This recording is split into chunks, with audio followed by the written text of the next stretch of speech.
Paano kung? Paano kung isang mong kaibigan ay namatay nang hindi nakikilala si Jesus? Paano kung siya ay napunta sa impyerno? At paano kung isang araw ay makatanggap ka ng sulat mula sa kabilang buhay? Isang sulat na mula sa impyerno. Isang sulat mula sa iyong kaibigan na nasusunog sa dagat-dagatang apoy. Ang mga sumusunod ay isang pagsasadula. Isang sulat na ginawa ni Mike para sa matalik ng kaibigan. Kaibigan na nagngangalang Alan. Kahit na maraming pagkakataon na maaaring ipinakilala ni Alan si Jesus kay Mike, ay hindi niya ginawa. Ang dalawa ay matalik na magkaibigan.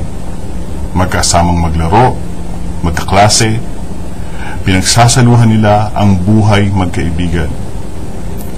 Pero may isang bagay na tinatago si Alan kay Mike, ang kanyang personal na relasyon kay Jesus. Ang mga sumusunod na kaganapan ay simple at malungkot. Nagkainuman, bumiyahe pa uwi, aksidente, kamatayan, burol, sulat. Ito ang nilalaman ng sulat. Sulat mula sa impyerno.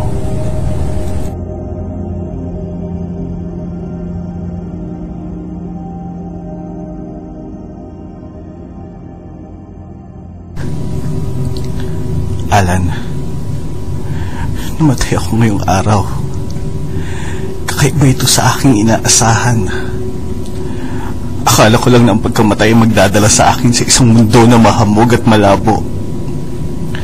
Pero ang lugar na ito ay singlinaw ng kristal.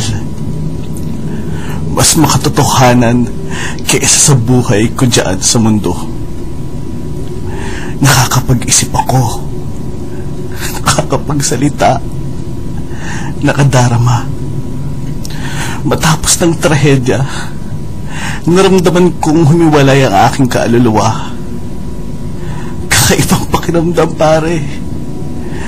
Narinig ko ang boses mo tumatawag sa akin. O baka gunig-gunig ko ngayon. Pumila ako sa isang mahabang linya. Magpapalista siguro. Tinanong nila kung ano ang pangalan ko. At sinimulan nilang hanapin na aking pangalan sa aklat ng buhay. Pero parang hindi nila nakita ang pangalan ko dahil ang isang anghel na nakatayo sa akin tabi, bigla akong hinila papalayo sa iba. Natakot ako. Hindi ko alam kung anong nangyayari.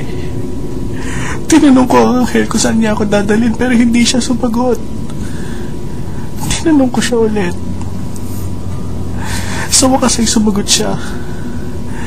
Na ang mga pangalan na katala lamang sa aklat ng buhay ang makakapasok sa pinto ng langit.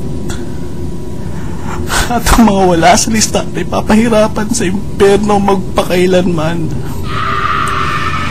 Pare, natakot ako. Dinala ako ng anghel sa isang selda kung saan ay nakapag-isip ako. Alam mo pa kung anong iniisip ko? Ikaw, pare, isa kang Kristiyano. Sinabi mo sa akin noon, nagkausap tayo makailang beses ngayong araw. Binanggit ni Kelly ang tungkol doon pero tinawanan mo lang. Binanggit din ni Coach ang tungkol doon pero binago mo ang usapan. Pare, napag-usapan natin yon bago ang insidente. Ang hindi ko lang maalis sa aking isip na ito, pare. Bakit hindi mo sa akin sinabi kung paano maging Kristiyano? Sinabi mong kaibigan kita. Kung totoo mang kaibigan kita, sana pinakilala mo sa akin si Jesus. At kung paano matatakasan ang lugar kung saan ako patungo ngayon. Nararamdaman ko, bumibilis ang tubok na aking puso, pare. Narina ulit ang anghel, pare, itapon ako sa impyerno. Narinig ko na sila papalapit sa kulungan ko. Narinig ko na dati ng impyerno, di ba itong tinatawag ng dagat-dagatang apoy? Hindi ko rito kaya. Natatakot na ako. Hindi. Ang mga anghel ay nasa pinto na. Pumapasok sa tinuturo nila. Kinataladkad nila ako palabas ng pinto na parang isang hayop. Naamoy ko na ang amoy ng supre na parang nabubulok na karne. Nakikita ko na ang bangin na kung saan nasaan ang impyerno. Sa tingin ko, malapit na kami. Palapit ng palapit. Parang sasabog ang aking dibdib sa takot. Binubulid na nila ako sa apoy. Susunugin ako ng buhay. Ito na yun, pare. Apoy. Kagbarusa. Impyerno. Bakit, pare? Bakit hindi mo sa akin pinakilala si Jesus? Jesus. Yung kaibigan. Mike. Sana narito ka. Sana